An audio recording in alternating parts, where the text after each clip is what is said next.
చేయించున్నాను తండ్రి, ఆమేన్. హల్లెలూయా, హల్లెలూయా. దేవుని వాక్యంలో ఈ పగటికాల సమయంలో కొద్ది మాటలు మనం జ్ఞాపకం చేసుకుందాం.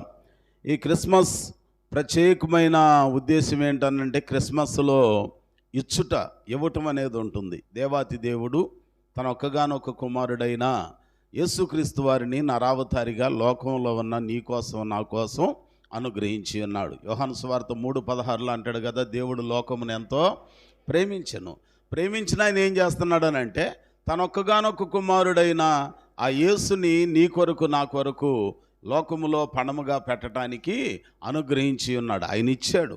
క్రిస్మస్లో కానుక ఇవ్వటం అని అంటే, నేను ధనం గురించో బంగారం గురించో వెండి గురించో చెప్పట్లా, ఇవ్వటం అన్నది అట్లాగనే ప్రభువుకు మన హృదయాలను కానుకగా ఇవ్వాలి. ఆ తర్వాత క్రిస్మస్లో ఇంకొకటి ఏమున్నదని అంటే, విధేయత అనేది ఉన్నది. దేవుడు తన కుమారుణ్ణి లోకానికి పంపించాక ఆయన వచ్చిన పని ముందే చెప్పాడు. ఎందుకయ్యా నువ్వు ఇక్కడికి వచ్చావనంటే, లోకంలో ఉన్న పాపులందరి కోసం సిలువ పైన నీ ప్రాణాన్ని పణముగా పెట్టాలి. ఆ మాట విని గెత్సెమనే తోటలో ప్రార్థన చేసుకుంటా ఉంటే మొత్తానికి ఓసారి ఆ గిన్నె కనిపించింది. నా వల్ల కాదన్నాడు. చివరికి అంటున్నాడు, అయినను నీ చిత్తమే సిద్ధించునుగాక. అంటే దేవునికి విధేయులం అవ్వాలి. మూడవది త్యాగం అనేది ఉంటుంది. ప్రాణం పెట్టడం అని అంటే సామాన్యమైన విషయం కాదు, త్యాగం అనేది ఉంటుంది. కాబట్టి బైబిల్ గ్రంథంలో ఎవరైతే ఈ 3 విషయాలు కలిగిన వారిగా ఉంటారో, 1 దేవునికి జీవితాలను కానుకగా ఇవ్వాలి, 2 దేవుని కొరకు త్యాగపూరితంగా పనిచేసి విశ్వాస బ్రతికే వారిగా ఉండాలి, 3వది దేవునికి విధేయులుగా మనము ఉండాలి. బైబిల్ గ్రంథంలో మనం జ్ఞాపకం చేసుకుంటే, యోసేపును దేవుడు దీవించటానికి, యోసేపు మరియమ్మల యొక్క పేరు ప్రఖ్యాతలు ప్రపంచంలో అనేకులకు వ్యాపింపజేయటానికి గల కారణం ఏంటనంటే, యోసేపులో కొన్ని సుగుణాలు దేవునికి నచ్చాయి. ఈ పగటికాల సమయంలో, ఈ క్రిస్మస్ పర్వదినాలలో దేవుడు నిన్ను దీవించాలన్నా, నీ కుటుంబాన్ని దీవించాలన్నా, నీ పిల్లలని, నీ వంశాన్ని, నీకు కలిగి ఉన్న పరిస్థితులన్నిటినీ దీవించి అంతకంతకు ఆశీర్వాదకరంగా మార్చాలి అనంటే, మనం కూడా భక్తుడైన యోసేపు గారికి ఉన్న కొన్ని మంచి లక్షణాలు అలవాటు చేసుకోవాలి. ఎవరు ఈ యోసేపు? మరియమ్మకి కాబోయే భర్తగా ప్రదానం చేయబడిన వ్యక్తి, ఎంగేజ్మెంట్ చేయబడిన వ్యక్తి, నిశ్చితార్థం చేయబడిన వ్యక్తి. అయితే ఆ యోసేపును దేవుడు అంతగా ప్రేమించి, యోసేపును అంతగా కోరుకొని వర్ధిల్ల చేయడానికి గల కారణం ఏంటనంటే, యోసేపులో ఉన్న ఒక మంచి లక్షణం ఏంటో తెలుసా? చూడండి, మత్తయి సువార్త 1వ అధ్యాయంలో 19వ వచనం 18వ వచనం నుండి చదువుదాం. 18 నుండి. యేసుక్రీస్తు జనన విధము ఏదనగా, ఆయన తల్లి అయిన మరియా యోసేపునకు ప్రదానము చేయబడిన తరువాత వారు ఏకము కాకమునుపు ఆమె పరిశుద్ధాత్మ వలన గర్భవతిగా ఉండెను. ఆమె భర్త అయిన యోసేపు నీతిమంతుడై ఉండెను. చూసారా, యోసేపును దేవుడు దీవించటానికి, యోసేపుకు కూడా పేరు ప్రఖ్యాతలు కలిగేటట్లుగా, ఆయనకి భార్య కాబోయే మరియమ్మ కడుపులో యేసయ్యను ఉంచటానికి ఎంత గొప్ప ఖ్యాతి కీర్తి. మరియమ్మ కడుపును యేసయ్య పుట్టేసరికి ఇప్పుడు యేసయ్యతో పాటుగా ఎవరిని గుర్తు చేసుకుంటున్నారు? మరియమ్మ గారిని కూడా గుర్తు చేసుకుంటున్నారు. అందుకని అంటాడు, ఇదిగో స్త్రీలలో నీవు ధన్యురాలు అనబడదువు. ఆయనను చూచి అంటారు, నీవు ఏ తల్లి యొక్క చనుబాలు తాగావో ఆమె ధన్యురాలు అని అంటారు అని అంటున్నాడు. ఆ గొప్ప ఖ్యాతి కీర్తి మరియమ్మ గారికే కాదు, యోసేపు గారికి కూడా వచ్చింది. యోసేపు గారికి కూడా ఆ కీర్తి రావడానికి గల కారణం ఏంటనంటే, యోసేపులో ఉన్న ఒక మంచి లక్షణం, ఆయన నీతిమంతుడై ఉన్నాడంట. ఎలాంటి వాడు అంటండి? ఎలాంటి వాడు? నీతిమంతుడై ఉన్నాడు. మనం కూడా నీతిమంతులుగా ఉండాలి. అతడు నీతిమంతుడై ఉన్నాడు. మరి ఎట్లాగోను నీతిమంతులం అవుతాం? బైబిల్ గ్రంథంలో మనం జ్ఞాపకం చేసుకుంటే, గలతీయులకు రాసిన పత్రిక 3వ అధ్యాయము, గలతీయులకు రాసిన పత్రిక 3వ అధ్యాయంలో ఒక చక్కని మాట ఆయన గుర్తు చేస్తాడు. 6వ వచనం అనుకుంటా, 6వ వచనం. అబ్రాహాము కాబట్టి విశ్వాస సంబంధులే అబ్రహాము కుమారులని మీరు తెలుసుకొనుడి. అక్కడ అంటున్నాడు, అబ్రహాము దేవునిని నమ్మెను కనుక అది అతనికి నీతిగా. అంటే ఇప్పుడు మనం నీతిమంతులం కావాలంటే ఏం చేయాలి? నీతిమంతులు ఉన్నారు లోకంలో? అదే రోమీయులకు రాసిన పత్రిక 3వ అధ్యాయం 10వ వచనంలో అంటాడు, నీతిమంతుడు లేడు, ఒక్కడునూ లేడు. ఒకడు లేడు కాదు, ఒక్కడును.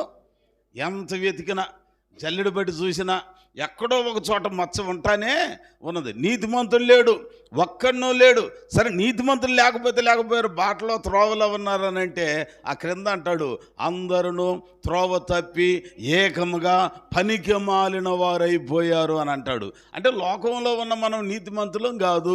ఇప్పుడు యోసేపుకు వలె మనం కూడా దేవుని ద్వారా ఖ్యాతిని కీర్తిని పొందుకొని ప్రభు కృపకు పాత్రులం కావాలనంటే, దైవ ప్రత్యక్షత దొరకాలనంటే, యోసేపుతో కలలో దేవదూత ప్రత్యక్షమై మాట్లాడినట్లు మనం కూడా గొప్ప భాగ్యం పొందుకోవాలనంటే, దేవుని ఎదుట మనం ఎట్లాగున ఉండాలనంటే నీతిమంతులుగా ఉండాలి. మరి నీతి మనకు లేదు కదా, మనందరం నీతి మాలినోళ్ళం కదా. ఎలాగున మనం నీతిమంతులం అవుతామనంటే వాక్యంలో అంటున్నాడు, అబ్రహాము దేవుని నమ్మెను కనుక అది అతనికి నీతిగా ఎంచబడెను. ఇప్పుడు మనం కూడా ఎవరన్నా నమ్మాలి? చెప్పండి, ఎవరన్నా నమ్మాలి? దేవుణ్ణి నమ్మాలి. అంతేగాని చాలామంది చాలా నమ్ముతారు, కానీ నమ్మాల్సిన దేవుని వాక్యాన్ని నమ్మరు. నమ్ముతున్నాం కదండి, అందుకే కదండి చర్చికి వచ్చిందని అంటారు. ఏమి నమ్ముతున్నారు మీరు? ఏమి నమ్మాలనంటే, యేసు దేవుని కుమారుడని నమ్మాలి, ఆయనే ప్రభు అని నమ్మాలి, ఆయన మన పాపాల కొరకు సిలువలో ప్రాణం పెట్టిన వాడని నమ్మాలి. నమ్మిన మనం ఆయన మృతులలో నుంచి లేపబడినట్లుగా, ఒకవేళ ఆయన రాకడలోపు నీవు నేను చనిపోయి సమాధి చేయబడిన కడబోరు ధ్వనించబడినప్పుడు మనం కూడా మృతులలో నుంచి లేపబడతామని నమ్మాలి. అప్పుడు నమ్మితే మనం ఏమవుతాం? నీతిమంతులం అవుతాం. మనం నీతిమంతులమైతే దైవ ప్రత్యక్షత మనకు దొరుకుతుంది, ప్రభువును చూసే భాగ్యం దక్కుతుంది, పరలోక రాజ్యంలో చోటు దక్కుతుంది. కాబట్టి ఇప్పుడు మనం నీతిమంతులం కావాలనంటే మనం చేయాల్సిన పనాట, మొదటిగా దేవుని యందు నమ్మకం ఉంచాలి, ప్రభువునందు విశ్వాసం ఉంచాలి. దేవుని దగ్గరికి వస్తున్నాం, దేవుని వాక్యం వింటున్నాం, కానీ నమ్ముచున్నామా? నమ్మకం లేకపోతే ప్రయోజనం ఉండదు. అందుకని అంటాడు, నమ్ముట నీ వలనైతే నమ్మువానికి సమస్తమును. నువ్వు ప్రార్థన చేయించుకుంటున్నావు, దేవుడు నీకు ఆ కార్యం చేస్తాడని నువ్వు నమ్మాలి.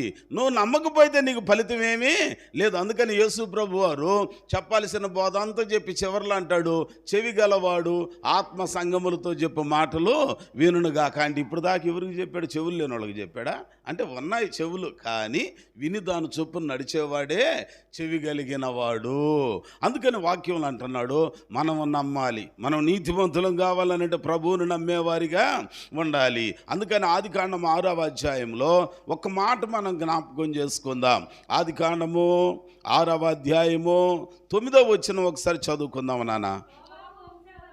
నోవాహు వంశావళి ఇదే. నోవాహు నీతిపరుడును తన తరము వారిలో నిందలేని వానిగా ఉండెను. నోవాహును గురించి జ్ఞాపకం చేస్తున్నాడు. ఎలాంటి వాడు అంట ఆయన? నిందలేనివాడు. నీతిమంతునిగా ఉన్నాడు. కారణం ఏంటంటే, నోవాహు లోకమంతా వాళ్ళకి నచ్చినట్టు బ్రతుకుతుంటే దేవుడు భూలోకమును చూచినప్పుడు అది చెడిపోయి ఉండెను అని అంటాడు. 6వ అధ్యాయంలో అనుకుంటగా అంటాడు కదా, ఏమన్నా? నరుల చెడుతనము భూమి మీద గొప్పదనియు, వారి హృదయముల యొక్క తలంపులన్నీ, వారి ఊహ అంతయు కేవలం అప్పుడప్పుడు కాదంట, పండగకో పబ్బానికో కాదంట, ఎప్పుడు చూసినా మనిషి ఆలోచనలు ఎట్టాకున్నాయి అంటండి, చెడ్డ ఆలోచనలు. ఒకళ్ళు చూడండి, బాగా మెళకుతో ఉన్నప్పుడు పచ్చోడు ఎప్పుడు ఎండిపోతాడని ఆలోచన చేస్తాడు, నిద్రపోతున్నా కూడా పక్కనోడు ఎండిపోయాడని కలే వచ్చింది అంటాడు. అంటే వాళ్ళ ఊహలన్నీ ఎవరి మీద ఉంటాయి? అదిగో మంచోటి మీద ఉండవంట. వాక్యం అంటుంది, ఆ తరము వారిలో చూచినప్పుడట నోవాహు ఒక్కడు నీతిమంతునిగా కనపడ్డాడు, ఎదుటి వాళ్ళ మేలు కోరుకున్నాడు, ఇంకొకళ్ళు కీడు చేయాలని కోరుకోలేదు. రెండవది, దేవుని మీద నమ్మకం ఉంచాడు, దేవుని మీద విశ్వాసం ఉంచాడు, దేవుడు చెప్పిన మాటకి విధేయత చూపిన వానిగా ఉన్నాడు. ఊరంతానేమో వాళ్ళకి ఇష్టానుసారంగా నడుస్తున్నారు, కానీ నోవాహు నీతిమంతుడిగా కనపడి దేవుని కృప పొందుకోవటానికి చేయడానికి గల కారణం ఏంటనంటే ప్రభువు మాట్లాడుతూ అన్నాడంట, ఏమయ్యా నోవాహు, ఇదిగో ఈ భూమిని, భూమి మీద ఉన్న జనులను చూసినప్పుడు వీళ్ళందరూ నా దృష్టిలో చెడిపోయారయ్యా, ఇప్పుడు నేను అంతా నాశనం చేయబోతున్నా. అవునా ప్రభువా, మరి నేనేం చేయాలి అనంటే, నీవు రక్షింపబడాలనంటే ఒక పని చేయి, నా కృప నీకున్నది, కానీ నువ్వు నీ చేతులతో కష్టపడి ఒక ఓడని చేసుకో. ఓడ కొలతలన్నీ ఏనే ఇచ్చాడంట, ఏ కర్ర కావాలో చెప్పాడు, అంత చేశాడు. కష్టపడి మాను తెచ్చుకున్నది ఏనే, మొక్కలు చేసుకున్నది ఏనే, లెక్కల ప్రకారం గోడల్లాగా అంతస్తులు కట్టుకున్నది ఏనే, ఓడ తయారు చేసింది ఏనే. కానీ లోపలికి వెళ్ళిన తర్వాత తలుపేసి తాళం వేసింది మాత్రం దేవుడంట. తలుపేసి తాళం వేసింది మాత్రం దేవుడంట. వెళ్ళిపోయిన తర్వాత జరిగిన కార్యం ఏంటి? వెళ్ళిపోయిన తర్వాత కార్యం ఏంటనంటే బైబిల్ గ్రంథం జ్ఞాపకం చేస్తున్న మాట, ఓ శ్రేష్టమైన మాట. ఓడలోనికి వెళ్ళిన తరువాత దేవుడు జలప్రళయంతో లోకాన్ని అంతటినీ లయపరిచాడు. ఆ ఓడ చేసుకునేటప్పుడు అడిగి ఉంటారుగా, రోడ్డు మీద అక్కడ పిల్లలు అవి కడతా ఉంటే ఎవరన్నా దారిన పోయేవాళ్ళు తెలియని వాళ్ళు అడుగుతారు, ఏంటి అక్కడ కొత్తగా ఏదో కడుతున్నారు అని అంటే వాళ్ళు చెబుతారయ్యా పశువులు పాకయ్యా అని అంటారు కదండి. అట్టాగిన దారిని వెళ్ళేవాళ్ళు అడుగుతున్నారు, నోహన్న ఏంటి ఎప్పుడు ఏదో ఒకటి పనిలో బిజీగా ఉండేవాడు, ఈ చెక్క ఏంటి, ఈ కర్ర ఏంటి, రంపాలేంటి, ఈ గోలేంటి, గొడ్డలేంటి, కత్తి ఏంటి, కర్ర ఏంటి, ఇవన్నీ ఇటు చేస్తున్నావు అన్నానంటే ఓడ చేస్తున్నాను అన్నాడు. ఓడ ఎందుకు వాడా అన్నాడు. ఏం లేదు, జలప్రళయం వస్తుందట. జలప్రళయమా, నీళ్లు పొంగుతాయా, ఎక్కడి నుంచి వస్తాయంటే, అరే పై జలాలు కింద జలాలు ఏకమవుతాయి, ఆకాశం నుండి వర్షం కురవబోతుంది అన్నాడంట. అంతకుముందు వర్షం కురిసిన దాఖలాలు ఎక్కడన్నా ఉంటాయా? నోవాహు ముందు వాన వచ్చిన దాఖలాలు ఉన్నాయా? తెలియదు కాబట్టి చెబుతున్నాడంట, వాన వచ్చింది.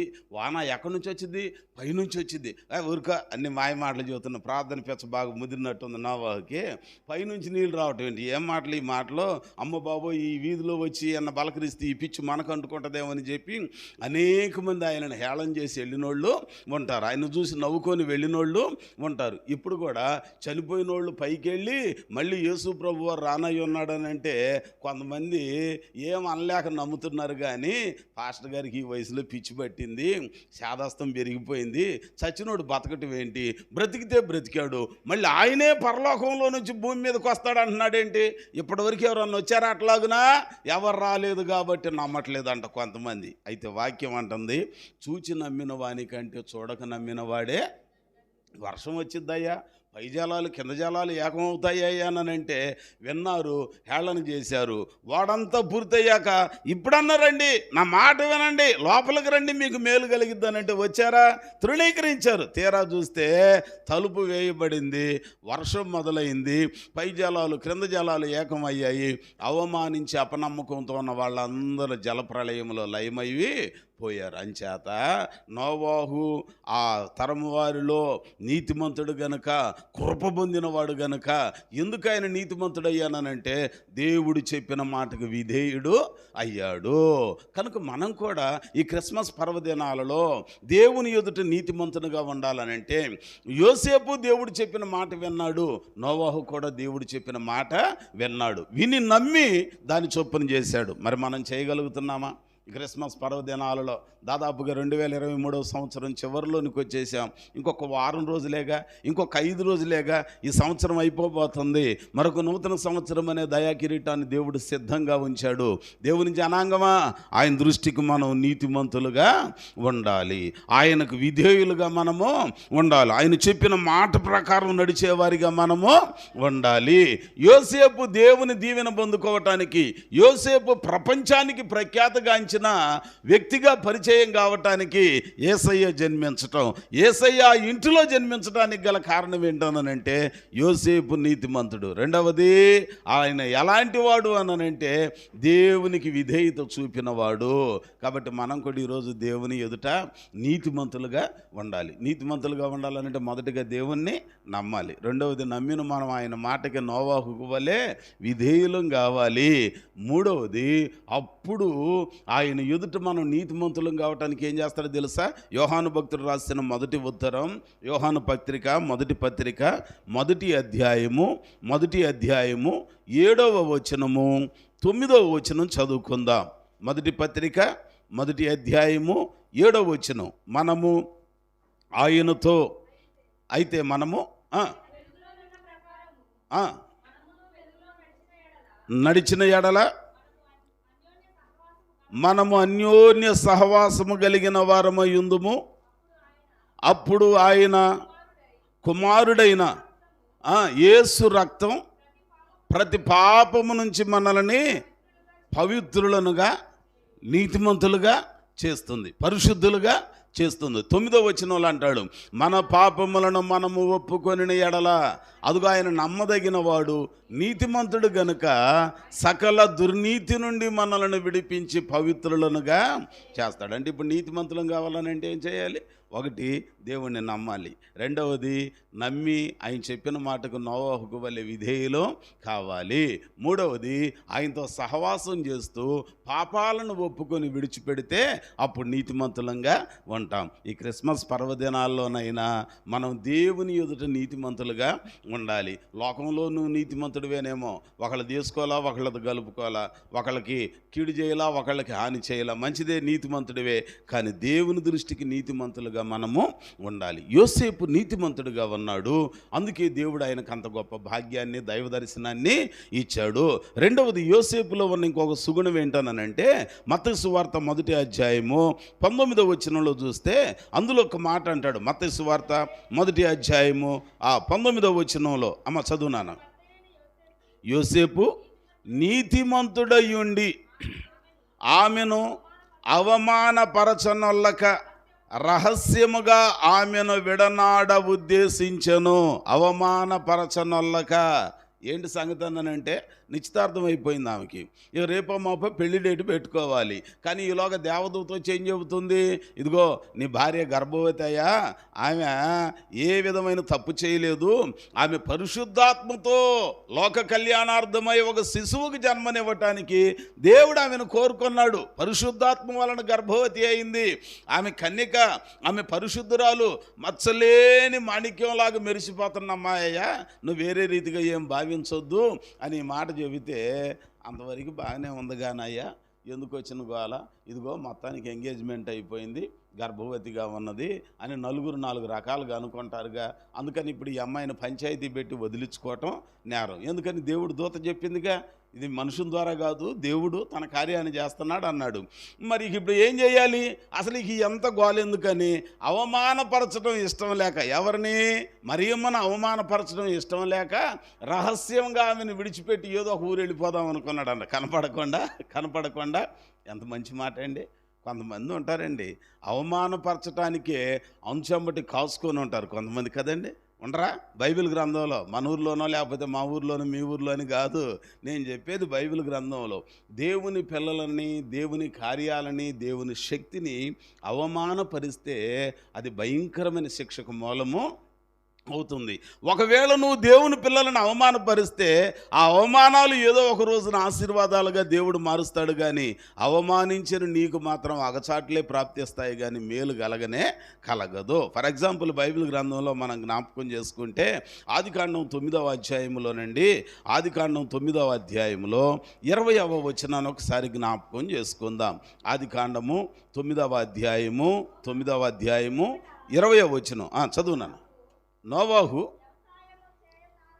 వ్యవసాయము చేయటం ప్రారంభించి ద్రాక్ష తోట వేసెను. పిమ్మట పంట బాగా పండిన తర్వాత ద్రాక్షరసము త్రాగి మత్తుడై తన గుడారములో వస్త్రహీనుడుగా ఉండెను. చూసారా? ఆపద నుంచి బయటపడ్డాడు, వ్యవసాయం మొదలుపెట్టాడు, పంట బాగా పండిన తర్వాత అయ్యగారు ఫుల్గా మందేసి ఏం చేశాడంట?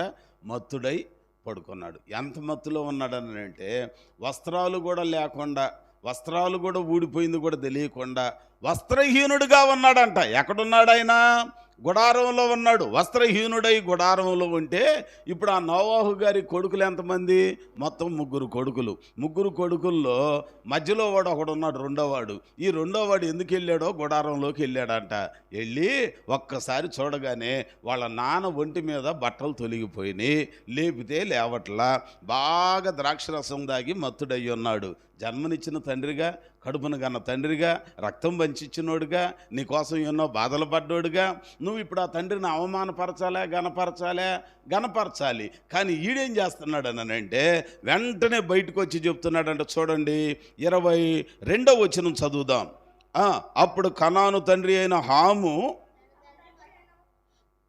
తన తండ్రి వస్త్రహీనుడై ఉండుట చూచి బయటనున్న తన ఇద్దరు సహోదరులకు సంగతి తెలిపాను. ఏం చేస్తున్నాడంట? బయట ఉన్న వాళ్ళకి, చూడరా ఈ వయసులో నాన్న కనీసం లేకుండా పోయింది బుద్ధి, ఎంత దారుణంగా తయారయ్యాడనంటే బట్టలు లేకుండా పోయింది కూడా తెలియట్లేదురా అని చెప్పి ఎవరికి చెప్తున్నాడు? ఎవరు చెప్తున్నాడు? ఆయన ఎక్కడున్నాడు? గుడారంలో ఉన్నాడు. కానీ వీధిలోకి తెచ్చిపెట్టేది ఎవరు? కడుపును పుట్టినోడే తెచ్చిపెడుతున్నారు. అర్థమవుతుంది మీకు? కాస్త ఆలోచన చేస్తే మీకు అరుపులు కేకలు లేకుండా ఎందుకు చెబుతున్నానంటే మీకు అర్థం కావాలి. అప్పుడప్పుడు మన జీవితాల్లో కడుపును పుట్టినోళ్ళే కడుపును కన్నోళ్ళని వీధి పాలు చేస్తారు, కడుపును కన్నోళ్ళని రోడ్ల మీదకి తెస్తారు, కడుపును కన్నోళ్ళని వీధుల్లో అనేకులకు అప్పచెప్పి అవమానపరుస్తూ ఉంటారు. సంఘంలో ఉన్న దేవుని పిల్లలు, ఆత్మీయంగా ఉన్న ఒక నాయకుడినో, సేవకుడినో, కాపురనో, పెద్దలనో, తోటి విశ్వాసినో, 4 గోళ్ల మధ్యలో ఉన్న వాళ్ళని తీసుకెళ్ళి ఏం చేస్తారో తెలుసా? వీధులలో ప్రచారం. అది నీకు ఆశీర్వాదం అనుకుంటావేమో. జాగ్రత్త జాగ్రత్త, ఈడు కూడా కడుపును పుట్టినోడే. ఈ రెండవ కొడుకు షేమ్ అనేవాడు కూడా కన్న తండ్రి ఎక్కడో గుడారంలో ఉన్నాడు, ఎవరికి తెలియదో. గుడారంలో ఉన్నాడు, ఇంటిలో ఉన్నాడు, కానీ ఇంటిలోని తీసుకొచ్చి గుట్టి ఎవరికి చెప్తున్నాడు? వీధిలో ఉన్న వాళ్ళందరికీ చెప్తున్నాడు. పెద్దవాళ్ళకి ఇద్దరికి, ఆ ఎనకోడికి, ముందోడికి, పెద్దన్నకి, ఆఖరిలో ఉన్న తమ్ముడికి చెప్పాడు. అంటే రెండో కొడుకు కదా, పెద్దోడికను మూడో వాడికి చెప్పగానే, అరే బుద్ధిహీనుడా, ఏంట్రా ఈ పని చేస్తాను, నువ్వు బయటికి వెళ్ళి అల్లరి చేస్తున్నావు, నోర్మయ్య ఇంకెవరికి చెప్పమాకని చెప్పి ఈ ఇద్దరు కొడుకులాట ఓ వస్త్రాన్ని తీసుకొని, దుప్పటని తీసుకొని, భుజాల మీద వేసుకొని వెనక మార్లకు వెళ్ళి ఆయన మీద వేసి కప్పేసి వచ్చారంట. వాళ్ళు కూడా చూడాల. ఎంత గొప్ప విషయం అండి! కడుపును పుట్టిన వాళ్ళల్లో ఒకడేమో అవమానానికి అప్పగిచెప్పాడు, ఇద్దరేమో అవమానాన్ని కప్పేశారు. యేసు ప్రభుతో ఉన్న వారిలో 11 మంది ఏమో ఆయన కోసం బ్రతకటానికి ఇష్టపడ్డారు, ఒకడేమో ఆయనను పట్టించడానికి ఇష్టపడ్డారు, ఒకళ్ళేమో ఆయన పతనాన్ని కోరుకున్నారు, మిగిలిన వాళ్ళేమో ఆయన కోసం పతనం అవ్వటానికి కూడా తీర్మానం చేసుకున్నారు. ఈ దినాన క్రిస్మస్ పర్వదినాలలో దేవుని దగ్గరికి వచ్చిన మనం, దేవుని పిల్లలని చెప్పుకుంటున్న మనం, ప్రార్థనలు అని చెప్పుకుంటున్న మనం అవమానపరుస్తున్నామా లేకపోతే అభినందిస్తున్నామా? దేవుని పిల్లలని, తోటి వారిని ఏదైనా వాళ్ళు కష్టాలలో ఉన్నప్పుడు, ఏదైనా ఇబ్బందులలో ఉన్నప్పుడు, ఏదన్నా చిన్న చితక ఆపదలలో ఉండి సరైన వస్త్రాలు లేకపోతేనో, సరైన పోషణ లేకపోతేనో, వాళ్ళ గతి తప్పిపోయిన అనుభవాలలోనో, చితికిపోయిన వారిగానో ఉంటే వాళ్ళను చూచి నువ్వు అవమానించకూడదు. దేవుడు ఉన్నాడమ్మా, వాళ్ళకి ఏ గతి పట్టిందో చూడు, అదిగో వాళ్ళ జీవితం ఎట్టుందో చూడు, మమ్మల్ని చూడే దేవుడు ఎంత బాగా ఉంచాడో, వాళ్ళ జీవితాలు చూడని ఎప్పుడు కూడా మనం అట్లాగ అవమానించటం తగదట. అక్కడ నోవాహును అవమానపరిచాడు. ఆయనకు స్పృహ వచ్చిన తర్వాత చేసిన పని ఏంటో తెలుసా? ఆ తర్వాత మాటలలో మనం జ్ఞాపకం చేసుకుంటేనండి, ఆయనకి మెళుకు వచ్చింది. లేచిన తర్వాత 26వ వచనంలో అంటాడు, షేము దేవుడైన యెహోవా స్తుతింపబడునుగాక, కనాను అతనికి దాసుడగును, దేవుడు యాపేతును విశాలపరచును, అతడు షేము గుడారములో నివాసము చేయును. 25లో అంటాడు, కనాను శపించబడిన వాడై తన సహోదరులకు దాసుడవుతాడంట. దాసుడే కాదంట. చూసారా? అవమానపరిచినోడు ఏమవుతాడు? దాసుడవుతాడు. అవమానం పొందుకున్నోడు, అవమానం కప్పినోడిని ఏం చేశాడు దేవుడు అనంటే అంతకంతకు వర్ధిల్లేటట్లు చేశాడు. మనకి ట్రిక్ తెలియకుండా చాలాసార్లు బాగున్న వాళ్ళని అవమానించి ఆ అవమానాన్ని వీధుల దాకా ప్రచారం చేస్తాం. చేయకూడదు. బైబిల్ గ్రంథంలో ఉన్న వాస్తవికమైన సత్యం. యోసేపా ఎందుకు దేవుడు నిన్ను దీవించాడయ్యానంటే, అతడు తనతో ఉన్న మరియమ్మను అవమానించటం ఇష్టం లేక, అవమానింపనొల్లక, పరిహాసం చేయటానికి ఇష్టం లేక, నలుగురికి నగుబాట్లకు అప్పగించడానికి ఇష్టం లేక, ఈయనే వెళ్ళిపోయాడు అనుకో, ఏ గోల ఉండదుగా. పంచాయతీ పెడితే ఆమెను అవమానించినట్టేగా, పెద్దల్లోనికి తెస్తే ఆమెను అవమానించినట్టేగా. అందుకని ఆయన అవమానించనొల్లక. దేవుని పిల్లలమైన మనం కూడా ఎదుటి వాళ్ళని అవమానించడానికి ఇష్టపడకూడదు, ఎదుటి వాళ్ళని గాయపరచడానికి సిద్ధపడకూడదు, ఎదుటి వాళ్ళ కీడు చేయటానికి సిద్ధపడకూడదండి. వాళ్ళని అవమానించకుండా సన్మానించేవారిగా ఉండాలి. అవమానాన్ని దాచిపెట్టిన వాళ్ళనేమో దేవుడు సన్మానించాడు, అవమానించిన వాళ్ళనేమో శాపానికి దేవుడు అప్పజెప్పాడు. ఇంకొక సంఘటన మీకు జ్ఞాపకం చేస్తాను. సమూయేలు గ్రంథం 6వ అధ్యాయము 2వ గ్రంథము, సమూయేలు గ్రంథం 2వ గ్రంథం గ్రంథము 6వ అధ్యాయము 20వ వచనం జ్ఞాపకం చేసుకుందాం. 2వ సమూయేలు గ్రంథం 6వ అధ్యాయము 20వ వచనం. తన ఇంటి వారిని దీవించుటకు దావీదు తిరిగి రాగా సౌలు కుమార్తెయగు మీకాలు దావీదును ఎదుర్కొన బయలుదేరి వచ్చి హీనస్థితి గల పనికత్తెలు నిన్ను చూచుచుండగా వ్యర్థుడు ఒకడు తన బట్టలు విప్పివేసినట్టుగా ఇశ్రాయేలీయులకు రాజువైన నీవు నేడు బట్టలు తీసివేసి ఎంత ఘనముగా కనపడితివని అపహాస్యము చేసినందున దావీదు నీ తండ్రిని అతని సంతతిని విసర్జించి ఇశ్రాయేలీయులకు తన జనుల మీద నన్ను అధిపతిగా నిర్ణయించుటకై నన్ను ఏర్పాటు చేసుకొనిన యెహోవా సన్నిధిని నేను ఇలాగును చేసి తిని, యెహోవా సన్నిధిని నేను ఆట ఆడి తిని, ఎంతకంటే మరి ఎక్కువగా నేను తృణీకరింపబడి నా దృష్టికి నేను అల్పుడనై నీవు చెప్పిన పనికత్తెల దృష్టికి ఘనుడనై తినని ఎరుగుదునని మేకాలుతో అనేను. ఇక్కడ సందర్భం ఏంటనంటే, భర్తగా ఇప్పుడు 6 మూరల జానుడు ఉన్న గొలియాతుని 1 సమూయేలు గ్రంథం 17వ అధ్యాయంలో కొట్టి చంపేశాడు. చంపిన తర్వాత రాజ్యానికి మంచిగా అధికారం ఇచ్చాడు సౌలు గారు. ఇచ్చిన తర్వాత చెప్పినట్లుగా రాజుగారు కూతురు మేకాలను కూడా ఇచ్చాడు. అంటే ఇప్పుడు ఈయనకి ఏమైందామే? భార్య ఎవరిని అవమానపరుస్తుంది? ఏమండి వినండి, ఎవరిని అవమానపరుస్తుంది? భర్తని. ఏం చేస్తే అవమానపరుస్తుంది? మందసం మోసుకొని వస్తా మందసం ముందు దేవుని పిల్లలతో పాటుగా నాట్యం ఆడుతున్నాడంట. ఏం చేస్తున్నాడండి? పోనీ బట్టలు ఏమైనా తీసేశాడా? రాజవస్త్రాలు తీసేసి కామన్ పర్సన్ లాగా నాట్యం ఆడుతున్నాడు. ఆ తంతంతా ఎక్కడుండి చూస్తుంది అమ్మగారు? పైన కిటికీలో నుంచి చూస్తుందంట. పళ్ళు నోరుతుందంట. ఇంకా నా కిటికీలోంచి దూకితే గోలపోయేది. ఏమండి, పళ్ళు నోరుతుందంట. రాగానే సరే మందసం ఆడ పెట్టాడు, ప్రజలందరిని దీవించాడు, ఎవరికి కావలసిన వాళ్ళకి పలహారాలు పంచేసి ఇంటికి వచ్చి ఇక ఆ భార్యని వాళ్ళని కూడా దీవించుదామని వచ్చిన ఆయనని, ప్రభువు పేరట ఆశీర్వదించుదామని వచ్చిన ఆయనని అందున భర్తను పట్టుకొని హీనంగా అవమానపరుస్తుందంట. ఏమంటుందో తెలుసా? ఇదిగో నీచుడొకడు చేసినట్లుగా నీవు చేయటం నీకు తగునా? నీవు రాజు అనే సంగతి మర్చిపోయావా అని అన్నదంట. ఎంత ఘోరమేండి! కట్టుకున్న భార్య అవమానపరుస్తుందండి. సరే, అవమానపరిస్తే దేవుడు వదిలేశాడా? ఏం చేశాడో తెలుసా? వెంటనే మేకాలు గర్భాన్ని దేవుడు మూసివేశాడు. మేకాలకు పిల్లలు లేకుండా అయిపోయింది. మేకాలు గర్భాన్ని దేవుడు మూసాడు. పోనీ ఆయనకి ఏమన్నా ప్రేమ లేకుండా పోయిందనంటే ఆ మాట కూడా మీకు గుర్తు చేస్తా. 1 సమూయేలు గ్రంథం 19వ అధ్యాయము 20వ వచనం చూడండి. ఆ ప్రేమ లేకుండా ఏదో స్వయంవరం లాగా మొత్తానికి గొలియాతును చంపినందుకు ఇచ్చారులేండి అని అనుకుంటే వేరే విషయం అండి. 18వ అధ్యాయము 20వ వచనం నాన్న, 18-20. తన కుమార్తె అయిన మేకాలు దావీదు మీద ప్రేమ కలిగి ఉండగా సౌలు విని అంటే ప్రేమించిందా లేదా? ప్రేమ కలిగినామా లేదా? బలవంతంగా ఏం చేయలేదుగా. ఏమో కూడా ఇష్టమేగా, ఏం కూడా ప్రేమించిందిగా, ఏం కూడా గౌరవించింది, అభిమానించిందిగా. కానీ ప్రేమించి చేసుకున్న భర్తను ఏం చేసిందన్నానంటే అవమానించిన దానికి దేవుడు ఏం చేశాడన్నానంటే ఆమెకి గర్భమును మూసివేశాడు. అంచేత ఈ పగటి కాల సమయంలో ఎదుటి వాళ్ళను మనం అవమానించితే, ఇంటి వాళ్ళను మనం అవమానించితే, సొంత వాళ్ళను మనం అవమానించితే, ఇరుగు పొరుగు వాళ్ళను మనం అవమానించితే దేవుడు మన మీదికి తన కోపాన్ని పంపిస్తాడు. ఈ క్రిస్మస్ దినాలలో మనం అవమానించటానికి బదులుగా అభినందించేవారిగా ఉండాలి, శపించటానికి బదులుగా ఆశీర్వదించేవారిగా ఉండాలి, ఎగతాళి చేయటానికి బదులుగా ప్రార్థనలో వాళ్ళని ఎత్తిపట్టేవారిగా ఉంటే అప్పుడు దేవుడు యోసేపుకు చూపిన కృపను నీకు నాకు చూపిస్తాడు. దేవునికి స్తోత్రం చెబుదామా? ఈ మధ్య ఇష్టమైతేనేమో అన్నీ బాగానే ఉంటాయి, కష్టమైతే ఇక ఏదో ఒక వంక ఉంటానే ఉంటుంది, ఏ వంక పెట్టండి ఎన్నపోసరాదని కదండి. ఎన్ని విషయాలండి. అప్పుడప్పుడు మనల్ని కూడా చాలామంది అవమానిస్తూ ఉంటారు, బాహ్య సంబంధమైన వాటితో అవమానిస్తారు. ప్రార్థన చేయడానికి ఇద్దరు వ్యక్తులు వచ్చారట లోపలికి, దేవాలయంలోనికి.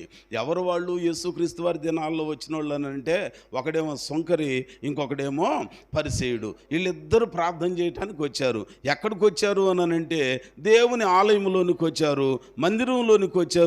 వచ్చిన వీళ్ళట ఇక ప్రార్థన చేయటం మొదలుపెట్టారు. ప్రార్థన చేయటం మొదలుపెట్టిన వీళ్ళు ఏమని చేస్తున్నారని అంటే, ఆ 16వ అధ్యాయంలో అనుకుంటగా, లూకా సువార్త 16వ అధ్యాయంలో ప్రార్థన మొదలుపెట్టి ఇక ప్రార్థన చేస్తా ఒకడు అంటున్నాడంట. ఏమని అంటాడు? అయ్యా, ఇదిగో నా పరిస్థితి ఇట్లాగునున్నదయ్యా, నేను చాలా నిష్ట కలిగినోడినయ్యా, చాలా నియమం కలిగినోడినయ్యా, నేను అట్లాగును ప్రార్థన చేస్తా, ఇట్లాగునుంటా, నీతిగా ఉంటా, నిజాయితీగా ఉంటా అని చెప్పి కొట్టేస్తున్నాడంట. ప్రార్థన కొట్టి చివరికి రొమ్మిరుసుకొని పరిసేయుడు లోపలికి వెళ్ళిపోయాడు. లోపలికి వెళ్ళి ప్రార్థన చేస్తా అంటున్నాడంట. పరిసేయుడేమో లోపలికి వెళ్ళాడు, ఈ సొంకరేమో లోపలికి వెళ్ళటానికి కూడా ధైర్యం చాలక బయట నిలుచొని ప్రార్థన చేస్తున్నాడు. లోపలికి వెళ్ళినోడు ఏమని ప్రార్థన చేస్తున్నాడు తెలుసా? ప్రభువా, నేను నీకు దశంభాగం ఇస్తున్నా, నేను నీ సన్నిధిలో అట్టాగుంటా ఇట్టాగుంటా, ఉపవాసం ఉంటా, దశంభాగం ఇస్తున్నా అంటే ఆయన తెలీదా? ఆయన కనపడదా? ప్రార్థన అంటే ఏంటి? ప్రభువుతో మాట్లాడటం. నీదేదో ఆయనకు చెప్పాలి, ఆయన ఏమైనా చెబితే నీవు వినాలి. థర్డ్ పర్సన్ మధ్యలోకి రాకూడదు. ఇది చెప్పడానికి బదులుగా ఈయన ఏమంటున్నాడు తెలుసా? అయ్యా, అన్యాయస్తుల వలనైనను అక్రమకారుల వలనైనను ఉండనందుకై నీకు స్తోత్రమని, బయట ఉన్న సొంకరి వాని వలె ఉండనందుకు నీకు స్తోత్రం అన్నాడు. అంటే ఈయన మనసు అంతా ఎవరి మీద పెట్టాడు? బయట ఉన్న కానీ బయట ఉన్నాడు ఏం చేస్తున్నాడు తెలుసా? ఆకాశం వైపు కన్నులు ఎత్తడానికి కూడా ధైర్యం చాలక, దేవా పాపినైనా నన్ను కరుణించమని రొమ్ము కొట్టుకొని ప్రార్థన చేశాడంట. వెంటనే దేవుడు ఏం చేశాడో తెలుసా? లోపలున్న ఇతని కంటే బయట ఉన్న అతను నీతిమంతునిగా. ఏమండి, కొన్నిసార్లు నువ్వు మంచిగా ప్రార్థన చేస్తున్నావు, okay, well and good, no problem. కానీ పక్కన వాళ్ళ గురించి అది చూడు, అసలు ప్రార్థన చేయడాయా, అరే అసలు వాక్యమే వినడాయా, అరే వాక్యమే చదవడాయా, నేను చూడు ఎంత బాగున్నాను. ఈ మధ్య మనుషులు కల్పించిన పద్ధతులు, దైవోపదేశాలు. ఆ మధ్య ఒక ఆయన అన్నాడు, ఏమండే మీరు వాక్యం చెబుతుంటే చాలా ఇదిగా ఉందండి, మీరు రంగు బట్టలు ఏంటండి ఎట్టేస్తున్నారు? ఏంటండి అది? ఏం బట్టలు అంటాయి? అరే నోవాహులాగా ఏమన్నా మొత్తం పోయితే నువ్వు అడగాలి కదండి. నేనంటాను ఒకవేళ నేను మంచిగా తెల్లని వస్త్రాలు వేసి నా హృదయం అంతా కల్మషంతో ఉందనుకోండి, ప్రయోజనం ఏమైనా ఉందా? అట్టని చెప్పి నేను వాటిని నిషేధించట్లేదండి, అవి అవసరమే. కానీ నువ్వు తొందరపడి ఎదుటి వాళ్ళని అవమానించొద్దు, తొందరపడి ఎదుటి వాళ్ళని తృణీకరించొద్దు. నీకు నచ్చితేనేమో ఒకలాగా, నచ్చకపోతే ఇంకొకలాగా చేయకూడదు. మేకాలుకు నచ్చింది, ఎనలేని ప్రేమ చూపించింది మొదటి గ్రంథంలో. రెండవ గ్రంథంకి వచ్చేసరికి ఏం నచ్చకపోతే ఓ ముద్ద భోజనం వడ్డించి కడుపు నిండా పెట్టి పక్కన కూర్చున్నప్పుడు చెబితే బాగుండేది. ఏం చేస్తుందంట? అందరిలో పట్టుకొని అర్థమైంది మీకు? అర్థమవుతుందా? నేను ఏది చెప్పినా మీకు వాక్యానుసారంగా గుర్తు చేస్తాను. కాబట్టి పై రూపం కాకుండా దేవుడు ఏం చూస్తాడు? అందుకనే నేను 4 పెట్లు ఊపిరాడకుండా సిగరెట్లు కాల్చి వస్తానండి, పై రూపమేగా, దేవుడికి కావాల్సిన హృదయమేగా అనమాకండి. ఏమండి? దేవునికి స్తోత్రం. దేవుని వాక్యం మనకు చెబుతుంది, అవమానింపనొల్లక. ఇక్కడ కూడా మనం చూస్తే మీకాలు అవమానించింది, వీళ్ళ పరిస్థితులన్నీ అవమానకరంగా మారాయి. పరిసయ్యుడు బయట ఉన్న సొంకరిని అవమానించాడు, కానీ చివరికి దేవుడు అవమానించబడిన వారి అవమానాలని సన్మానాలుగా మార్చాడంట. దేవునికి స్తోత్రం, హల్లెలూయా. దేవుని వాక్యం అంటుంది, యోసేపా, దేవుడిని ఇంతగా దీవించడానికి గల కారణం ఏంటి, నిన్ను కోరుకోవటానికి కారణం ఏంటన్నానంటే, ఆయనకున్న సుగుణం. ఫస్ట్ ఆఫ్ ఆల్ అతడు నీతిమంతుడు. రెండవది ఆమెను అవమానింపనొల్లక. మనం కూడా ఎట్లాగనే ఉండాలండి? ఇక నుంచి సంఘంలో ఊరందరిని మనం బాగు చేయలేకపోవచ్చు, మొదటగా మన ఇంటిని మనం బాగు చేసుకోవాలి. ఎంట గెలిచి తర్వాత ఎవరు గెలవాలి? అది ముందు సంఘంలో మనల్ని మనం, సంఘమే ఇల్లు, ఈ ఇల్లే కుటుంబం. ఈ కుటుంబంలో మనం ఏం చేయాలనంటే ఈ 2023 సంవత్సరం చివరిలో అవమానించనొల్లక యోసేపుకున్న గుణం, ఎదుటి వాళ్ళని అవమానించవద్దు, ప్రక్కన వాళ్ళని అవమానించవద్దు. వాళ్ళు ఎలాంటి వాళ్ళైనా, ఎంత చెడ్డవాళ్ళైనా, ఏ స్థితిలో ఉన్న వాళ్ళైనా తీర్పు తీర్చడం నీ వంతు నా వంతు కాదు. తీర్పు ఎవరు తీర్చాలి? దేవుడు తీర్చాలి. ఏ దోషము లేని ఆయనే తీర్చాలి. తీర్పు తీర్చడం కాదు. అవమానించొద్దు. నీ జీవితంలో బహుశా నీ బ్రతుకులో ఎలాంటి అనుభవాలు ఉన్నాయో, కట్టుకున్న భార్య అవమానిస్తుందేమో, భర్త అవమానిస్తున్నారేమో, కడుపును పుట్టిన బిడ్డలు నోవహును అవమానించినట్లుగా నిన్ను అవమానిస్తున్నారేమో.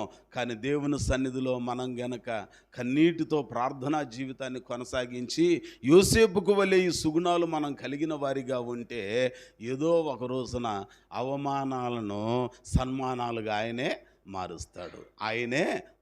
ఇందాక మన సహోదరి పాట పాడింది, నా కనుల వెంబడి కన్నీరు రానివ్వక. అవమానాలను ఏం చేస్తాడనంటే సన్మానాలుగా, ఆశీర్వాదంగా ఆయనే మారుస్తాడు. క్రిస్మస్ పర్వదినాలలో ఆయన పుట్టడానికి ఏ ఇంటిలో చోటు దొరకలా, చివరికి సత్రంలో చోటు దొరకలా, పశువుల తొట్టిలో, పశువుల పాకలో. ఎంత అవమానమండి! కానీ అవమానించబడిన స్థితిలో నుంచి ఆయన అందలం ఎక్కినట్లుగా అన్ని నామముల కన్నా పైగా ఆయన నామాన్ని దేవుడు హెచ్చించాడు. దేవునికి స్తోత్రం, హల్లెలూయా. అంచేత నా మాటలు ముగించబోతున్నా. ఈ పగటికాల సమయంలో ప్రభు మాటలు వింటున్న మనము యోసేపును కొన్న సుగుణాలలో రెండవది అవమానపరిచే అలవాటు ఆయనకి లేదు. మనం కూడా అలవాటు చేసుకోవాలి. చివరిది మూడవది ఏంటన్నానంటే 20వ వచనం చూడండి. మత్తయి సువార్త 1వ అధ్యాయము 20వ వచనం. ఈ సంగతులను గూర్చి ఆలోచించుకొనుచుండగా ఇదిగో ప్రభుదూత స్వప్నమందు అతనికి ప్రత్యక్షమై, దావీదు కుమారుడవైన యోసేపు చేర్చుకొనుటకు భయపడకుము, ఆమె గర్భము ధరించినది పరిశుద్ధాత్మ వలన కలిగినది. అట్లాగనే చివరిలో ఇంకొక మాట అంటాడు. ఏమని అంటాడు అనంటే ఆ 24వ వచనం జ్ఞాపకం చేసుకుందాం. యోసేపు నిద్ర మేలుకొని ప్రభుదూత తనకు ఆజ్ఞాపించిన ప్రకారము చేసి తన భార్యను చేర్చుకొని ఆమె కుమారుని కను వరకు ఆమెను ఎరుగకుండెను. అతడు ఆ కుమారునికి యేసు అని పేరు, అంటే దేవుని చిత్తానికి ఏమయ్యాడు? అప్పగించుకున్నాడు. దూత చెప్పిన సంగతులను గురించి ఏం చేస్తున్నాడంటే ఆయన 20వ వచనంలో ఆలోచించుకుంటున్నాడు. ఇప్పుడు నేను మాట్లాడిన ఈ సంగతులన్నిటిని గురించి కొంతమంది ఆలోచన లేకుండా ఏదైనా ఒక మాట నేను చెబితే ఇదే ఖాయం అనుకోమాకండి. పోనీ బయట ఉన్నోళ్ళు ఇంకెవరన్నా చెబితే అదే ఖాయం, అదే నిజం అనుకోమాకండి. అందుకని ఇర్మియా గ్రంథం 6వ అధ్యాయంలో అంటాడు, మార్గములలో నిలిచేవారులారా, ప్రయాణం చేసేవారులారా, ఆగి నిలవండి, నిలిచి విచారణ చెయ్యండి, ఆలోచించండి, మంచేదో చెడేదో మీరు ఆలోచించండి. బెరయా సంఘస్థులు కట వాక్యాన్ని బోధిస్తుంటే పౌలు భక్తుడు ఆ సంఘస్థులు గ్రంథాన్ని తెరిచి అలాగును ఉన్నదో లేదో అని చెప్పి లేఖనాలను పరిశోధిస్తున్నారంట. ఏంటిని పరిశోధిస్తున్నారండి? లేఖనాలని పరిశోధిస్తున్నారు. ఆలోచించాలి, ఆలోచన లేకుండా ఉండకూడదు. అప్పుడప్పుడు అంటాం, అరే బాబు ఈడొచ్చింది కానీ ఎవరం రాకపోయినే అని అంటాం కదండి. అంటే అంతా బాగానే ఉంది కానీ ఆలోచించే జ్ఞానం లేకపోయిందే అని అంటాం. ఆలోచించాలి. అందుకని అపోస్తలుల కార్యముల గ్రంథంలో 12వ అధ్యాయం 12వ వచనంలో అంటాడు, సీమోను పేతురు అన్న చెరసాలలో వేయబడిన ఆయనను మొత్తానికి దేవుడు తన దూతనంపించి బయటికి తీసుకొచ్చాడు. అయితే ఆయన సంఘం అంతా ఆయన కోసం ఏం చేశారంట? 12వ అధ్యాయం 5వ వచనంలో ఏమంటాడు? సంఘమైతే అతని కొరకు ఎలాగనంటున్నానా? అత్యాసక్తితో దేవునికి ప్రార్థన చేయుచుండి. ఎవరికి ప్రార్థన చేశారు? అప్పుడప్పుడు ఆపద వస్తే వాళ్ళకి వీళ్ళకి మనం మనవి చేస్తాం, ప్రార్థన చేస్తాం. కానీ ముందు ఎవరికి ప్రార్థన చేయాలి? ఎవరికి చేయాలండి? దేవునికి చెయ్యాలి. ప్రార్థన చేస్తున్నారు. దేవుడు తన దూతను పంపించాడు, బయటికి తీసుకొచ్చాడు పేతురుని. అయితే ఇప్పుడు బయటికి వచ్చిన పేతురు తేరుకొని ఏమనుకుంటున్నాడో తెలుసా? ఆ 12వ అధ్యాయం 12వ వచనంలో అతడు ఆలోచించుకొని మార్కు అను మారు పేరు గల యోహాను తల్లి అయిన మరియ ఇంటికి వచ్చెను. అక్కడ అనేకులు కూడి ప్రార్థన చేస్తున్నాడు. బయటకు వచ్చిన ఆయన ఏం చేశాడంట? ఆలోచించుకున్నాడు. అంటే ఈ టైంలో, ఈరోజు ఈ సమయంలో నా కొరకు మా పిల్లలు పలానా చోట ప్రార్థన చేస్తూ ఉంటారు, జరగాలిగా అని ఆలోచించుకొని అక్కడికి వచ్చాడు. ఆదివారం దేవుని సన్నిధిలో మన గ్రామంలో షారూన్ మందిరంలో ఫలానా టైం నుంచి ఫలానా టైం వరకు ప్రార్థన జరుగుతుందని ఆలోచించుకున్నావా? ఆలోచించుకుంటే దేవుని మందిరంలో ఉంటున్నావా? ఎంత ఘోరమైన పరిస్థితి అండి. దేవుని సన్నిధిలో మనం కనపడాలి, దేవుని పాదాల దగ్గర మనము కనపడాలి. దావీదు చిన్న వయసులో ఉన్నప్పుడు ప్రభు సన్నిధి పట్ల ఆసక్తి చూపించాడు. నడిప్రాయానికి వచ్చినప్పుడు ఆసక్తి చూపించాడు. వృద్ధాప్యానికి వచ్చినప్పుడు, అయ్యా తాత, దావీదు తాత, యెరూషలేము ఎత్తైన కొండ మీద ఉన్నది, ఆ ఎత్తైన కొండ మీద కూడా ఎత్తైన స్థలంలో మందిరం ఉంది, ఎక్కలేవుగా, కిందుండి సర్దుకుంటావా, ఆరాధన మానేస్తావా అన్నానంటే ఆయన అన్నాడు, భలేవాడివరా మనవడా, నేను ఎక్కలేకపోయినా ఆ దేవుడు నన్ను ఎక్కిస్తాడు, ఆ దేవుడు నన్ను ఎక్కిస్తాడు. మనమేమో ఎక్కగలిగిన వయసులో కూడా ఏదో కొంక చూపించి ఎక్కలేకపోతున్నాం. దేవునికి స్తోత్రం. అందుకని ఒక ఆయన అంటాడు, ఎక్కలేనంత ఎత్తైన కొండ ఎక్కించే దేవుడు ఆయనే. దేవునికి స్తోత్రం. దావీదు భక్తుడు అంటాడు, దేవా దుప్పి నీటి వాగుల కొరకు ఆశపడినట్లు నా ప్రాణం నీ కొరకు ఆశ ఉందా? దేవుని సన్నిధి అని అంటే దేవుని సన్నిధి పైన ఆశ ఉందా? దేవుని సన్నిధి పైన మక్కువ ఉందా? నేను 4 గంటలకు లేచే తెల్లారుజామున. ఎందుకో తెలుసా? ఆశ. దేవుని పని చేయాలి, దేవుని పని చేయాలి, దేవుని స్వార్థను ప్రకటించాలి. కొందరినన్నా ప్రభు కోసం సంపాదించాలి. ఇంచుమించుకో 1 సంవత్సరం పాటు అయింది నేను ఇక్కడికి వచ్చి. కొందరినైనా ప్రభు కోసం సంపాదించి ప్రభువుకి అప్పగించాలి. అక్కడికి వస్తే కోట్ల రూపాయలు వస్తాయని కాదు, ఎంప్లాయీస్ కూడా ఎవరు లేరు. దేవునికి స్తోత్రం చెప్పరే. ఏం తెలుసుకుంటున్నామో, ఏం ఆలోచన చేస్తున్నామో మనకు తెలియట్లా. కానీ యోసేపు అయితే దూత చెప్పిన సంగతులను గురించి ఆలోచించాడు. పేతురన్న బయటపడి ఆలోచించుకుంటున్నాడంట. నువ్వు కూడా ఆపదల్లో నుంచి బయటపడ్డావు, కష్టాల్లో నుంచి బయటపడ్డావు. సంవత్సరం క్రితం నీ కుటుంబం ఎట్లాగునుంది, సంవత్సరం క్రితం నీ జీవితం ఎట్లాగునుంది, సంవత్సరం క్రితం నీ స్థితిగతులు ఎట్లాగునున్నాయి. లాగున మందిరానికి వస్తూ పోతున్న తర్వాత, దైవ సేవకునిగా ఈ గ్రామానికి వస్తూ పోతున్న తర్వాత, ప్రార్థన చేయించుకున్నాక ఈరోజు నీ స్థితిగతులు ఎట్లాగునున్నాయో కాస్త ఆలోచించుకోవాలి. ఆలోచించుకొని దేవుని సన్నిధిలో మనల్ని మనము అప్పగించుకోవాలి. సీమోను పేతురన్న ఆలోచించుకొని ప్రార్థన చేస్తున్న సంఘంలోనికి వచ్చాడు.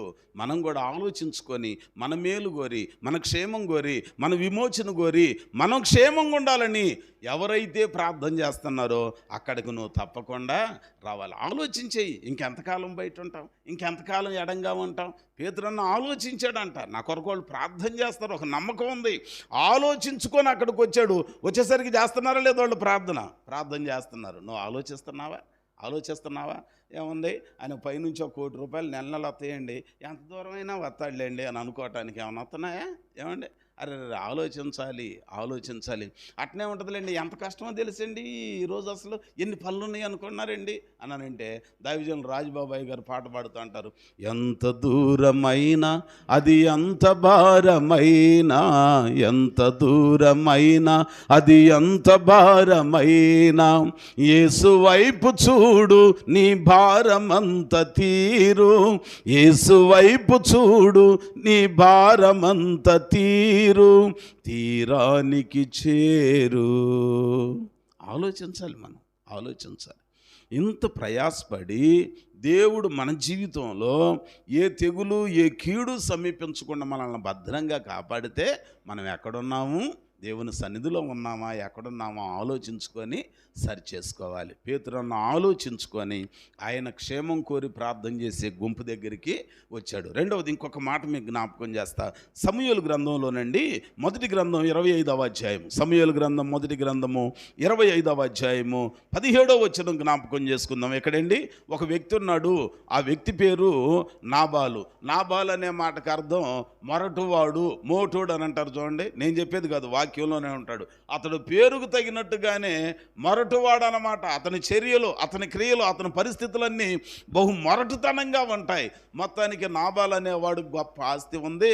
ఆస్తి అంతటిని అరణ్యంలో భద్రంగా దావీదుతో ఉన్న వాళ్ళు కాపాడారు. ఆ పనోళ్ళంట, అయ్యా ఎక్కడున్న రోజులు మాకు సరిగ్గా నిద్రపోవటానికి అవకాశం దొరికింది, మా మందలన్నీ భద్రంగా ఉన్నాయి, ఇదిగో ఈ తులవ పొలం నీ కానుగ్గా ఇస్తున్నా తీసుకోనంటే ఆయన అంటాడంట, మాకేం వద్దులే, అవసరమైనప్పుడు కబురు పెడతా పంపిద్దురులే అని అంటాడు. సరే వీళ్ళు వెళ్ళిపోతారు. ఒక టైంలో అవసరమైంది తినటానికి పనోళ్ళను పంపించాడంట. పంపించితే వాళ్ళు వచ్చి అడిగితే ఆ మొరటివాడు ఏమంటాడో తెలుసా? దావీదు ఎవడు? రాజు దగ్గర నుంచి పారిపోయిన వాళ్ళు అనేక మంది ఉంటారు. అటువంటి వాళ్ళందరూ నేను లెక్క పెట్టుకోవాలి. ఎంత ఘోరమండి, మేలు చేసినోడు కదండి, నీ మందను కాపాడినోడు కదండి, నీకు కావలసినవన్నీ కాపాడినోడు కదండి. ఉందా? చూడండి ఒకసారి మొదటి సమూయేలు గ్రంథం 25వ అధ్యాయం 25వ అధ్యాయములో ఓ చక్కని సందర్భం మనకి తారసపడుతూ ఉంటుంది. ఆ సమూయేలు గ్రంథం 2వ సమూయేలు గ్రంథంలో దేవుని కృపను బట్టి ఆ దేవాతి దేవుడు ఆ కుటుంబం అంతటికి ఏం చేశాడో మొదటి సమూయేలు గ్రంథంలోనే అంటున్నాడు. చూడండి 25వ అధ్యాయము మొదటి 3వ వచనం చదువుదాం. అతని పేరు నాబాలు, అతని భార్య పేరు అబీగయీలు. ఈ స్త్రీ సుబుద్ధి గలదై రూపసి అయ్యుండెను. అయితే చర్యను బట్టి చూడగా నాబాలు మోటువాడును దుర్మార్గుడునయ్యుండెను. అతడు కాలేబు సంతతి వాడు. కాలేబు ఎంత నమ్మకస్తుడండి. కాలేబు అరే పనికొచ్చే కుటుంబంలో పనికిమాలినోడు పుట్టాడు. కృతజ్ఞత కలిగినోడు కుటుంబంలో కృతజ్ఞత లేనోడు పుట్టాడు. దేవుని అనుసరించే కుటుంబంలో దేవునికి వ్యతిరేకమైనోడు పుట్టాడండి. ఎంత దరిద్రమండి. మొత్తానికి ఆస్తిపరుడే కానీ ఆస్తి ఉన్న సుఖమేముంది, మంచి బుద్ధి లేకపోయింది. మొత్తానికి ఈ మాటలన్నీ అన్న తర్వాత అప్పుడు ఆయన అంటున్నాడంట 15వ వచనంలో చెప్తాడు, అమ్మా ఆ మనుషుడు మనకెంతో ఉపకారం చేశాడని ప్రక్కనున్న పనోళ్ళు చెబుతారంట ఆమెకి. అయితే 17వ వచనంలో చదవండి. అయితే మా యజమానునికిని అతని ఇంటి వారికిని వారు కీడు చేయ నిశ్చయించి ఉన్నారు గనుక ఇప్పుడు నీవు చేయవలసిన దానిని బహుజాగ్రత్తగా దేవుడు ఏం చేశాడు?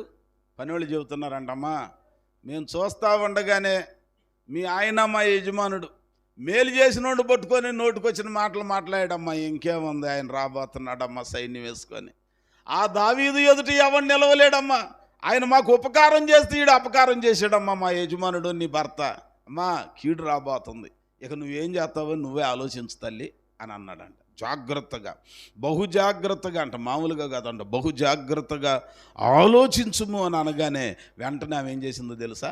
ఆయన అడిగిన ఆహార పదార్థాలు, అడవిలో ఉన్న వాళ్ళకి కావలసిన బత్యం తీసుకొని, గాడిదను ఒక దాన్ని తీసుకొని గంతలు కట్టి త్వరగా ఆ కోపంతో వస్తున్న దావీదుని, నాశనం చేయటానికి వస్తున్న దావీదుని, యుద్ధమాడటానికి వస్తున్న దావీదుని, కత్తి దూసి వస్తున్న దావీదును శాంతిపరచడానికి ఎదురుగా వెళ్ళి గాడిద మీద నుంచి ఆయన కనపడగానే క్రిందకి దిగి సాగిలపడి నమస్కారం చేసి ఆయన అడిగినవి ఆయనకి ఇచ్చి, అయ్యా ఈ తప్పు నా పెనిమిటిది అనుకోకుండా నాదని ఎంచి దయచేసి నన్ను కరుణించి నన్ను బట్టి నా పని వాళ్ళకి నా ఇంటి వాళ్ళకి ప్రాణ నష్టం కాకుండా సహాయం చెయ్యయ్యా అని చెప్పి మనవి చేసుకుందంట. దేవునికి స్తోత్రం.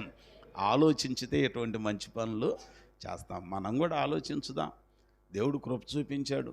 ఈ సంవత్సరం నుంచి ఎందుకో దేవుడు కృప చూపించి మంచిగా మన గ్రామంలో ఖాళీగా మందిరం ఉండకుండా స్వార్థను వినిపిస్తున్నాడు. ఒక మంచి నడిపింపును దేవుడేస్తున్నాడు.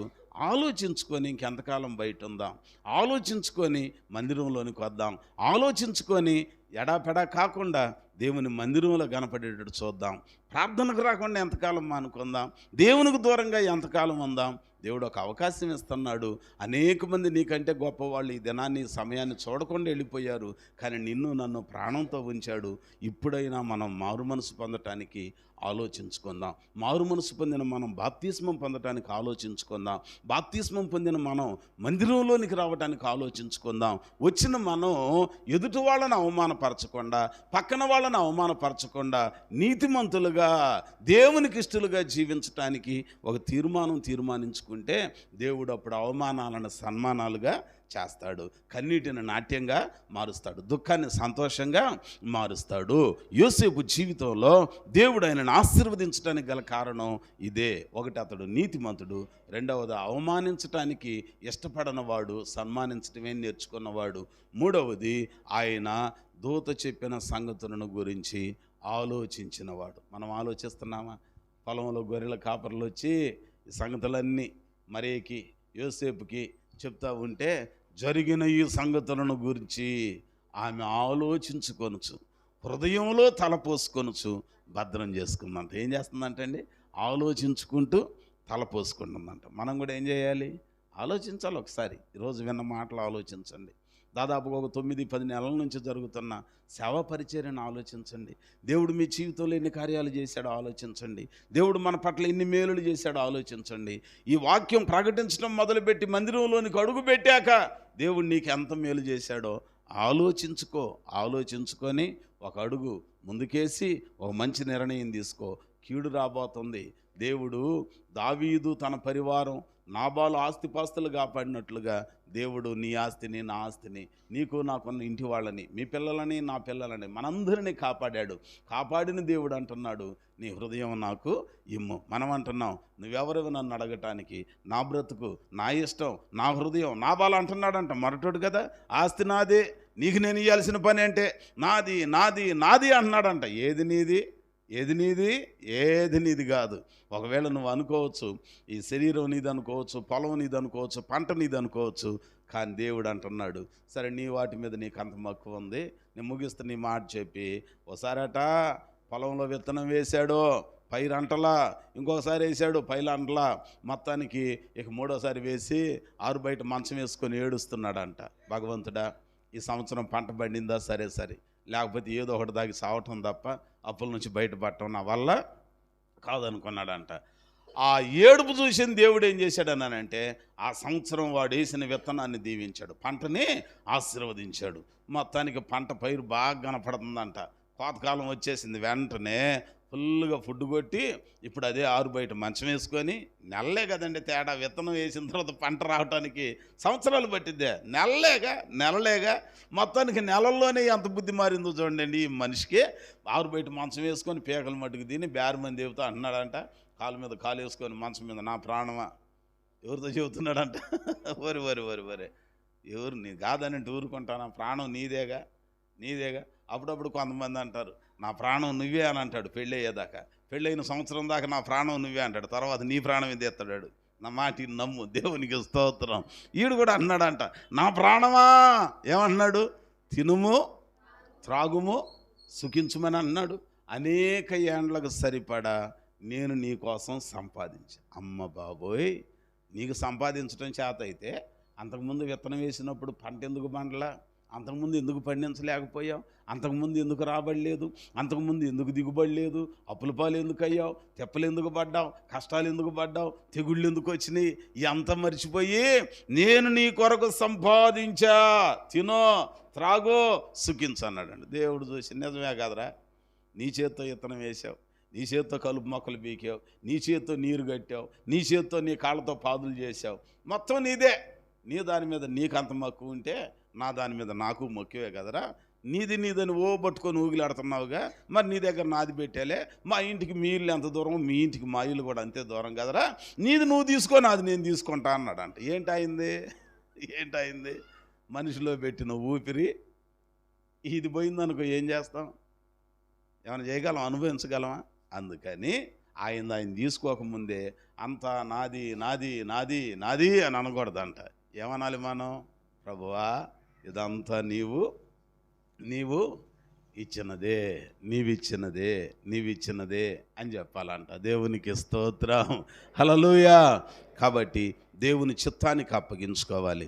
జరిగిన ఈ సంగతులను గురించి ఆలోచించారు. గొర్రెల కాపరులు చెప్పిన సంగతులను గురించి మరియమ్మ ఆలోచించి హృదయంలో భద్రం చేసుకొని తలపోసుకుంటుంది. గొర్రెల కాపరులు కూడా దూత చెప్పిన సంగతులను గురించి ఆలోచించుకొని ఒకరితో ఒకరు చెప్పుకొని చూడటానికి వెళ్ళారు. అట్లాగనే ఆ మత్తయి సువార్త 1వ అధ్యాయం 24లో అంటాడు, ప్రభు చిత్తానికి అతడు అప్పగించుకున్నాడంట. మొత్తం 4 విషయాలు. ఏంటది? మొదటిది, యోసేపు నీతిమంతుడిగా ఉన్నాడు. రెండవది, యోసేపు మరియమ్మను అవమానించడం ఆయనకి ఇష్టం లేదు. మూడవది, దూత చెప్పిన సంగతులను గురించి ఆలోచించాడు. నాలుగవది, దైవ చిత్తానికి తల వంచాడు, ఆమెను చేర్చుకున్నాడంట. విడిచిపెడదాం అనుకున్నాడు, కానీ ఇప్పుడు ఏం చేశాడు? నువ్వు కూడా ప్రార్థన విడిచిపెడదాం అనుకుంటున్నావేమో, చేర్చుకో, దేవుని చిత్తం అది. మారు మనసు పొందటం వాయిదాలు వేద్దాం అనుకుంటున్నావేమో, కాదు, మారు మనసు పొందు, దేవుని చిత్తం అది. బాప్తీసానికి వాయిదాలు వేస్తున్నావేమో, కాదు, దేవుని చిత్తం ఇది. నువ్వు వెంటనే బాప్తీసానికి సిద్ధపడు. బాప్తీస్మం పొందిన నువ్వు ప్రార్థనకు దూరం అవుతున్నావా, సంఘానికి దూరం అవుతున్నావా? అది దేవునికి ఇష్టం కాదు. మరి ఏది దేవునికి ఇష్టం అని అంటే, సంఘంలోనికి రావటం, సంఘంలో నిలవటం, ఎదుటి వాళ్ళతో కలిసి మమేకమయ్యి అందరు కలిసి దేవునిని ఆరాధించటం దేవునికి ఇష్టమో. ఎంత చెప్పినా కూడా మీరు వెళ్ళలేదనుకోండి, యెహోషువ భక్తుడు అంటాడంట 24వ అధ్యాయం 15వ వచనంలో, అయ్యా, దేవుడు ఈ 40 ఏళ్ళు అరణ్య యాత్రలో తినటానికి, ఉండటానికి, తాగటానికి అన్నీ ఇచ్చి పోషించిన చివరికి మీకు నచ్చిన పద్ధతుల్లో వెళుతున్నారు. సరే, మీరు ఎవరిని సేవిస్తారు, ఇక మీ ఇష్టం. నేను, నా ఇంటి వారును యెహోవానే. దేవునికి స్తోత్రం చెబుదామా? కాబట్టి క్రిస్మస్ పర్వదినాలలో దేవుడు మనల్ని దీవించాలనంటే యోసేపుకున్న ఈ సుగుణాలు మనం కూడా అలవాటు చేసుకుందాం. ఆ సుగుణాల ప్రకారం మనం నడిస్తే దేవుడు మనల్ని, మన కుటుంబాన్ని, మన వంశంలో, మన తదనంతరం మన పిల్లల్ని మనకంటే ఎక్కువగా ఆయన ఆశీర్వదిస్తారు. నీ పితరుల కంటే ఎక్కువగా నేను నిన్ను దీవిస్తానన్నాడు. ఆ మాట నెరవేరాలనంటే అలవాటు చేసుకుందాం. ఆ రీతిగా ప్రభు సన్నిధిలో మెసలటానికి ప్రభు మాటలు మనకు సహాయం చేయనుగాక. ఆమెను ప్రార్థన చేసుకుందాం. అందరూ తలలు వంచుదాం. ప్రభు సన్నిధిలో ఒక చిన్న ప్రార్థన చేసుకుందాం. ఇదేనా ప్రభు మాటలు ఆలకించిన మనం మన జీవితాలని, మన బ్రతుకులని పరిశీలన చేసుకుందాం. క్రిస్మస్ పర్వదినాలలో దాదాపుగా ఈ నెలంతా దేవుని సన్నిధిలో ఆనందంగా గడిపాం, ప్రభు సన్నిధిలో సంతోషంగా గడిపాం. ప్రియులారా, దేవుడు చేసిన మేలు ఉపకారాలను గుర్తు చేసుకుందాం, జ్ఞాపకానికి తెచ్చుకుందాం, మన జీవితాలని పరిశీలించుకుందాం, పరీక్షించుకుందాం, ప్రార్థన చేసుకుందాం. అందరం ప్రార్థనలో ఏకీభవించుదాం. దయచేసి ప్రార్థన చేసుకుందాం. కళ్ళు మూసుకుని అందరము ప్రార్థనలో ఏకీభవించుదాం. మన మధ్యలో ఉన్న బాబు ప్రార్థనలో నడిపేస్తాం.